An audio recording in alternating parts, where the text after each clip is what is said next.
वालेकुम, welcome back to my YouTube channel. आज के इस वीडियो में हम पढ़ेंगे क्रिप्टोकार्डिज्म को और undescended testis. During intraembryonic life हमारे पास जैसे जैसे ग्रोथ हो रही होती है फिटस की, और इसके अलावा इंग्वानल कैनाल की फॉर्मेशन होने लग जाती है। तो टेस्टिस जो है वो डीप इंग्वानल रिंग से एंटर होती हुई हमारे पास आती है और सुपरफिशियल इंग्वानल रिंग से क्रॉस करती हुई प्रॉपर स्क्रॉटम वाली पोजीशन पे आ जाती है। लेकिन ये प्रोसेस जो है हमारे पास 9 मंथ्स तक कंप्लीट हो जाता है या आफ्टर बर्थ कंप्लीट हो जाता है। अगर ऐसी कंडीशन हो कि टेस्टिस जो है वो डिसेंड ना कर सकें स्क्रॉटम के अंदर, तो उसको हम क्रिप्टोकार्डिज्म कहते हैं। और 2 इयर्स तक अगर ये अपनी प्रॉपर प्लेस पे हम इसको नहीं लेके आए, तो उसके अंदर जो है डिस्ट्रक्टिव चेंजेस आने लग जाएंगे और वो इनफर्टिलिटी कॉज कर देंगी। अब वो चेंजेस इस वजह से आएंगे कि क्योंकि एब्डोमेन का जो टेम्परेचर होता है वो जरा ज्यादा होता है इसका कंपेयर टू स्क्रॉटम। स्क्रॉटम में जो टेम्परेचर होता है वो जरा कम होता है।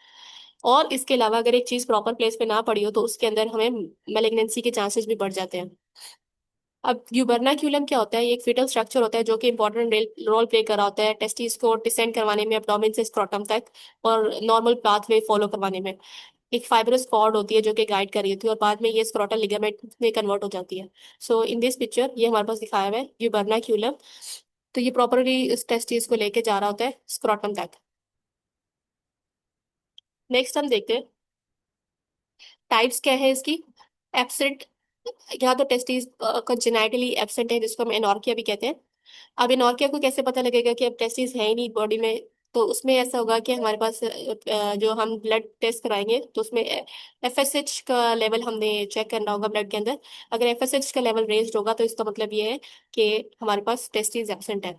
रिट्रैक्टाइल टेस्टिस होती है जो कि ऑसिलेट करती है between the groin and the scrotum. ये हमारे पास क्रीमास्टारिक मसल की एक्टिवेशन की वजह से जो है स्क्रोटम से बाहर आ जाती है ग्रोइन रीजन में जस्ट। तो उसका फिजिकल एग्जामिनेशन पे दोबारा हम वापस डाल सकते हैं, इसके लिए कोई सर्जिकल ट्रीटमेंट की जरूरत नहीं होती। और इस वापस प्लेस में रखने के बाद फॉर अ वाइल वो पोजीशन में रहती है अपनी प्रॉपर। अब हमारे पास होता है इनकम्प्लीटली डिसेंट, थर्ड टाइप होती है जिसमें टेस्टिस जो है वो अरेस्ट हो जाती हैं कहीं पे भी एब्डोमेन से इंग्वानल कैनाल में आते हुए। और जैसे ही वो सुपरफिशियल रिंग को क्रॉस करती हैं तो फिर वो या सुपरफिशियल इंग्वानल पाउच में ही रह जाती हैं या पेरिनियम में आ जाती है या थाई में। तो ये इनकम्प्लीट डिसेंट होगा। अब क्यों अपनी प्रॉपर प्लेस पे नहीं आएंगी, वो उसमें उसके जो कॉजेज हैं वो ये इनमें से एक हो सकती है। या तो एब्डोमिनल वॉल वीक है, या जो है हमने जो अभी गिबर्नाक्यूलम फाइब्रस कॉर्ड पढ़ा है अगर वो डिसफंक्शन है उसमें। अगर हमारे पास ड्यूरिंग प्रेगनेंसी जो है एचसीजी की डेफिशिएंसी हो, क्योंकि एचसीजी ने लेडिंग सेल्स बनाने होते हैं। अगर हमारे पास रेट्रोपेट्रोनियल एडहेजन्स होंगी तो वो भी टेस्टिस को मूव नहीं करने देंगी। अगर टेस्टोस्टेरोन की डेफिशिएंसी है तो। और इसके अलावा हमारे पास सर्टोली सेल्स एक सब्सटेंस प्रोड्यूस करते हैं जिसको मुल्यूरियन इनहिबिटर सब्सटेंस कहते हैं। तो अगर उसकी डेफिशिएंसी होगी तो उसकी वजह से भी डिसेंट नहीं होगा।